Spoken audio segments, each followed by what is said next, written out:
Berjumpa kembali dengan saya Rini Damayanti, calon guru penggerak angkatan 10 dari SMP Negeri 1 20 Kabupaten Kutai Kartanegara. Kali ini saya tidak sendiri, saya ditemani oleh rekan saya yaitu Ibu Dita Isma Wardani. Beliau adalah guru mata pelajaran Bahasa Indonesia di SMP Negeri 1 20. Oke, Assalamualaikum Bu Dita. Waalaikumsalam. Oke, gimana kabarnya hari ini? Alhamdulillah baik. Oke, alhamdulillah. Nah, hari ini kita adakan percakapan observasi ya Bu. Dan nanti saya akan mengamati jalannya pembelajaran yang Ibu lakukan di dalam kelas atau sebelum melakukan supervisi di kelas Ibu. Adapun tujuan dilakukan supervisi adalah untuk mengetahui dan juga mengevaluasi jalannya pembelajaran yang Ibu lakukan. Dan kenapa kita hari ini melakukan percakapan pra-observasi sebagai persiapan awal nanti Ibu lakukan kegiatan pembelajaran agar lebih siap dan lebih percaya diri sehingga memberikan pembelajaran yang terbaik bagi diri. Oke, ada beberapa pertanyaan yang akan saya sampaikan kepada Ibu ya. Terus yang pertama berkaitan dengan tujuan. Kira-kira apa tujuan pembelajaran yang akan Ibu capai?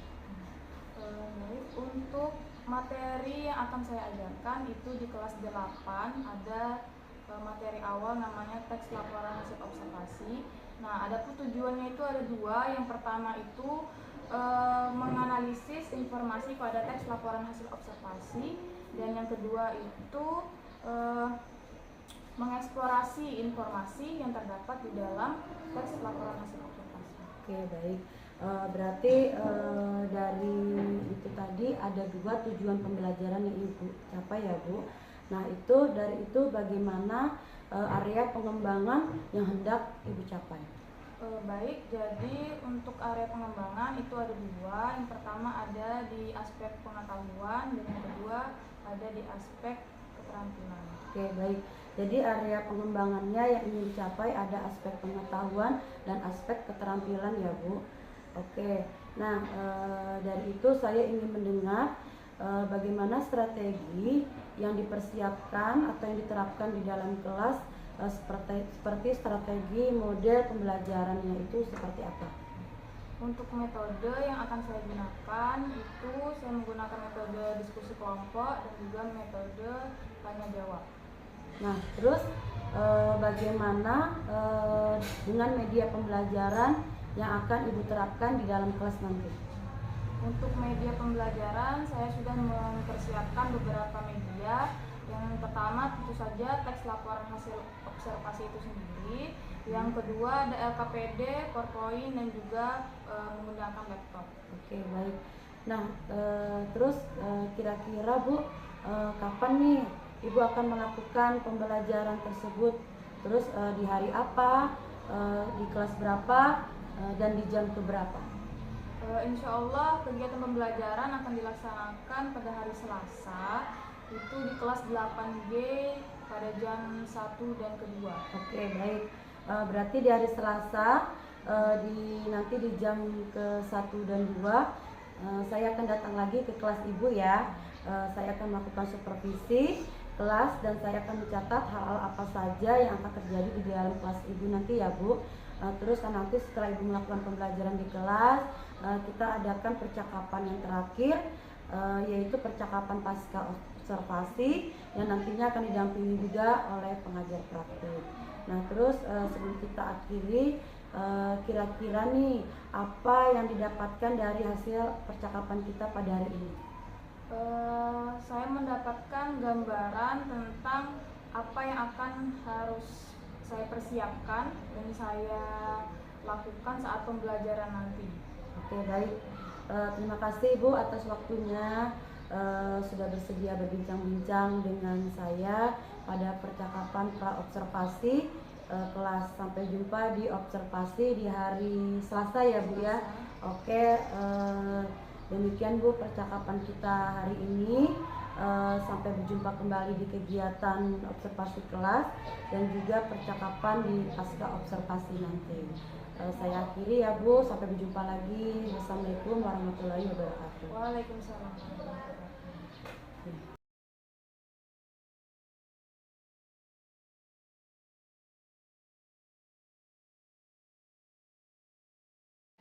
Assalamualaikum warahmatullahi wabarakatuh.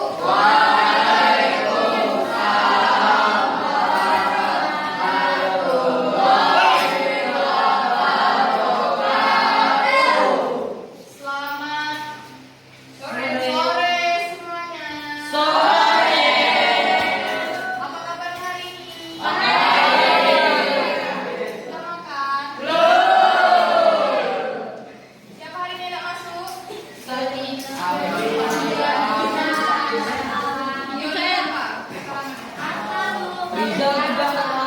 Oke, kita masuk lagi ke bagian tes laporan hasil observasi. Ada yang masih ingat teks laporan hasil observasi itu apa?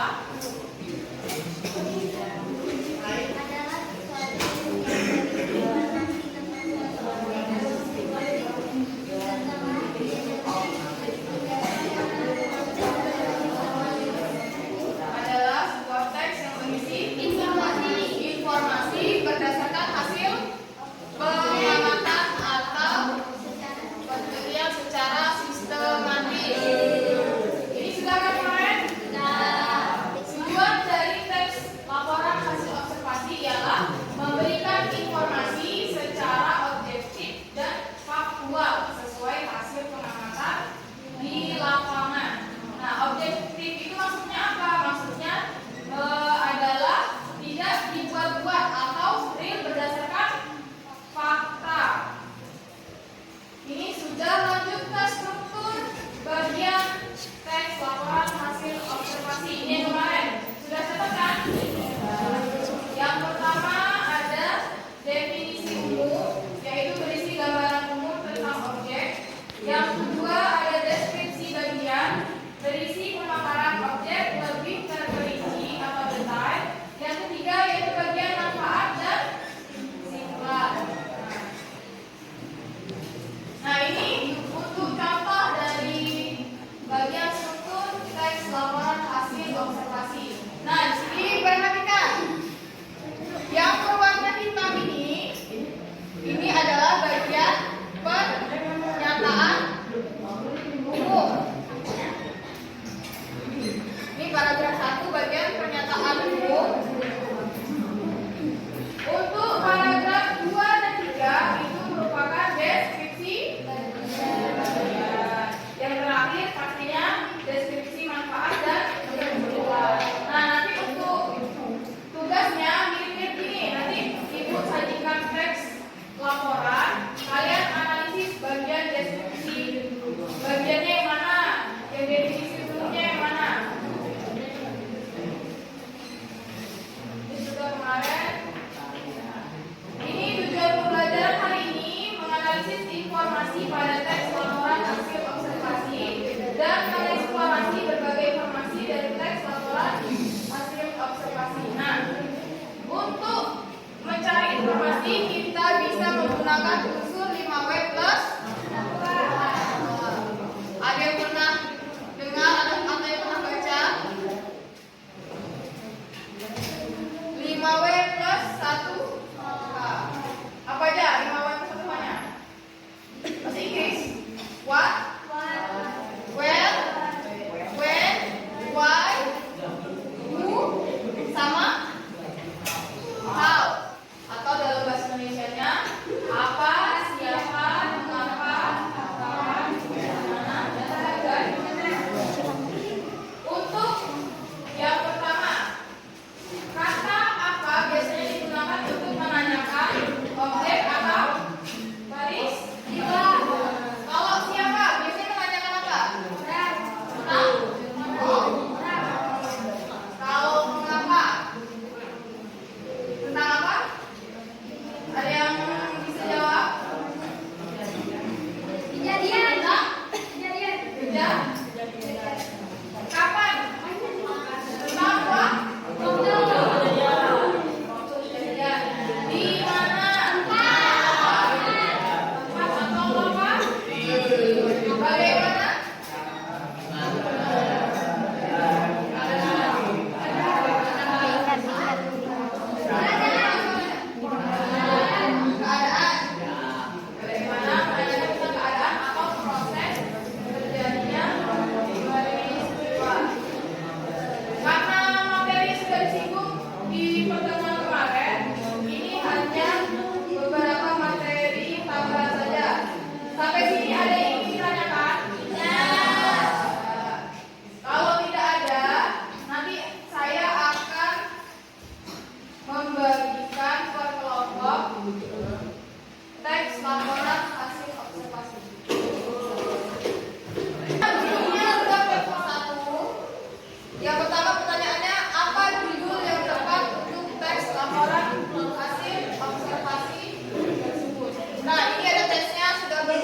nanti kalian tentukan judulnya yang tepat sesuai isi dari teks laporan ini. Yang kedua, menurut pendapat kelompok kalian, apakah teks tersebut mudah dipahami? Jika mudah, berikan alasannya, dan jika sulit dipahami, berikan juga alasannya.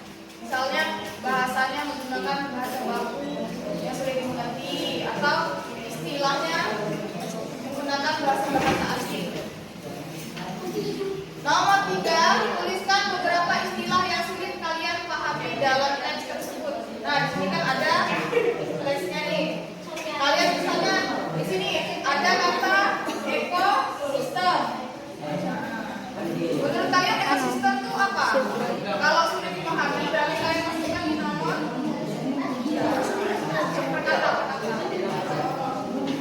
guru yang telah diobservasi pada kegiatan supervisi akademik, dan saya pun ditemani oleh Bapak Patoni SPD sebagai pengajar praktik pada pendidikan guru penggerak angkatan 10. Assalamualaikum Bapak Patoni.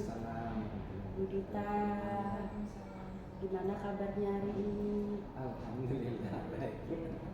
Baik ya, oke, terima kasih.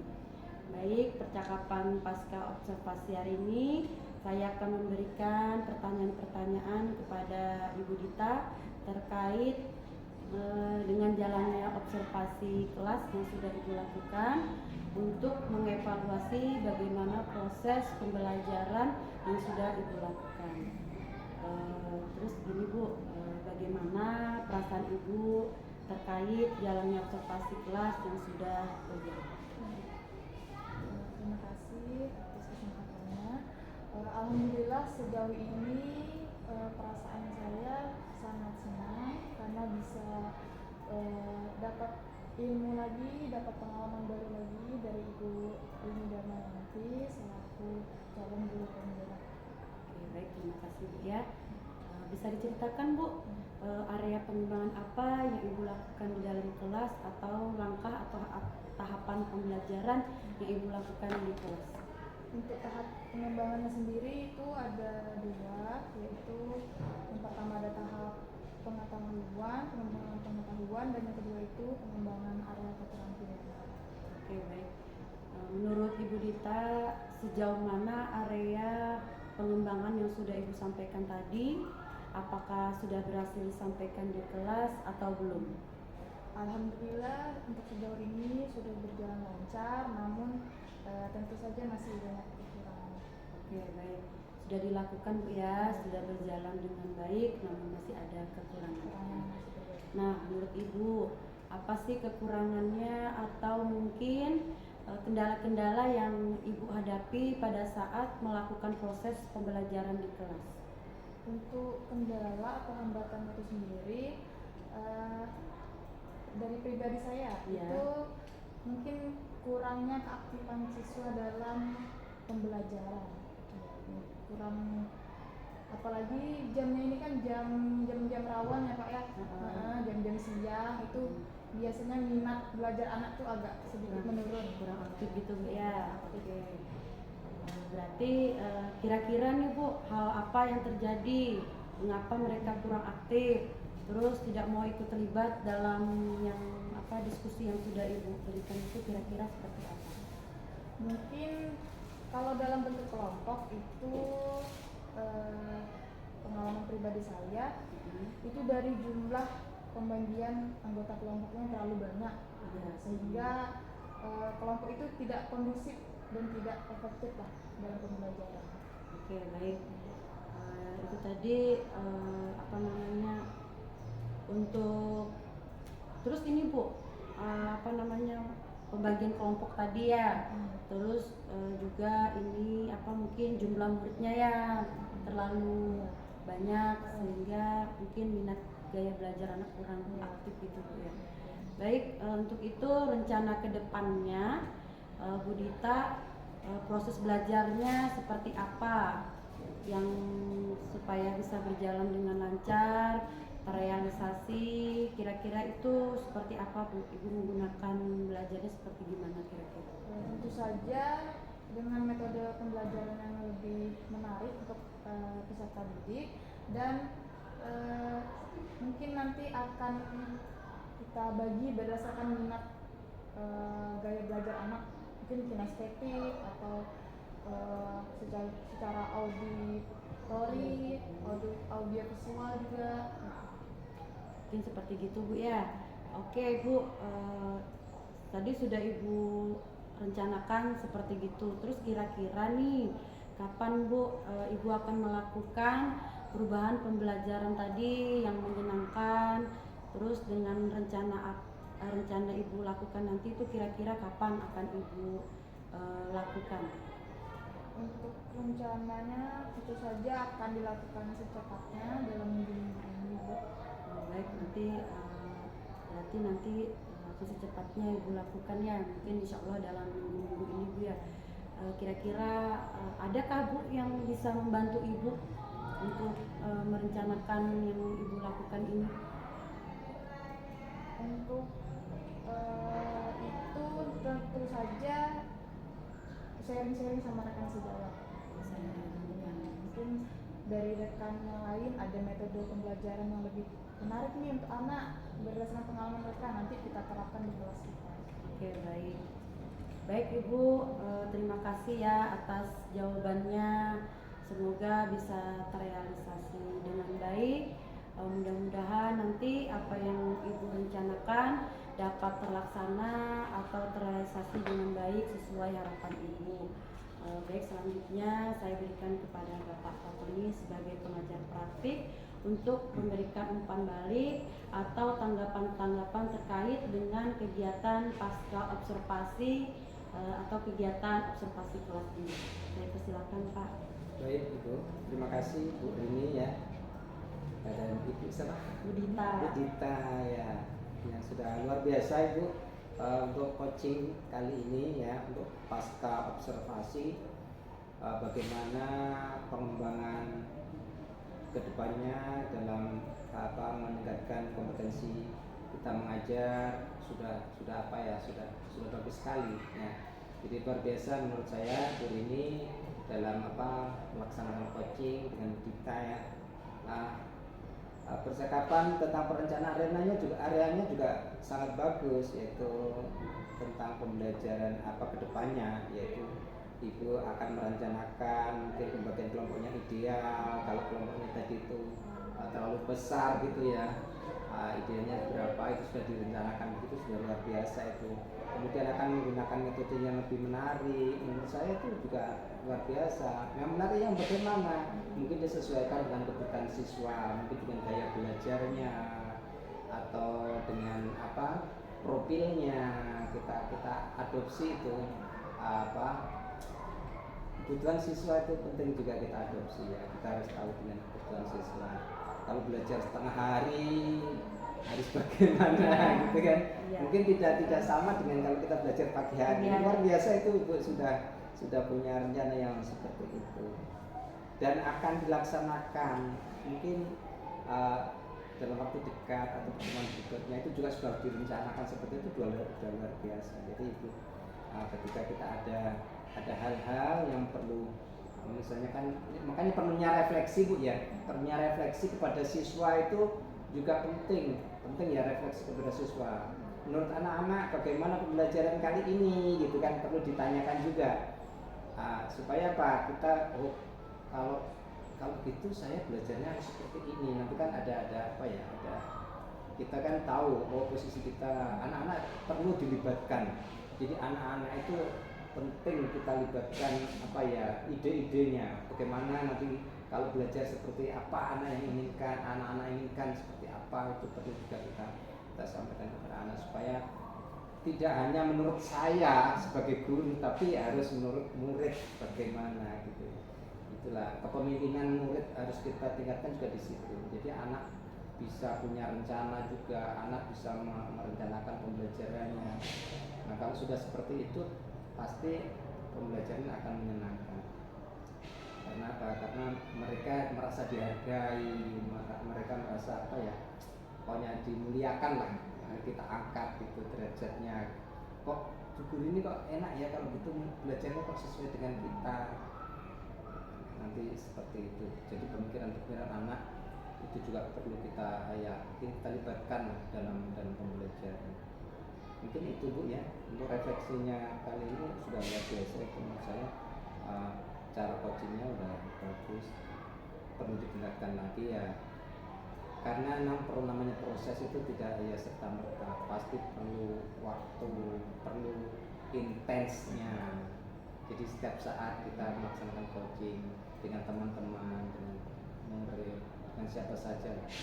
Nah, jadi intinya coaching itu adalah kita ini sama gitu, nah kedudukan kita sama, tidak ada yang lebih makanya enak gitu kalau berbicaranya enak. Jadi tidak ada atasan, tidak ada bawahan, jadi setara lah kita ini.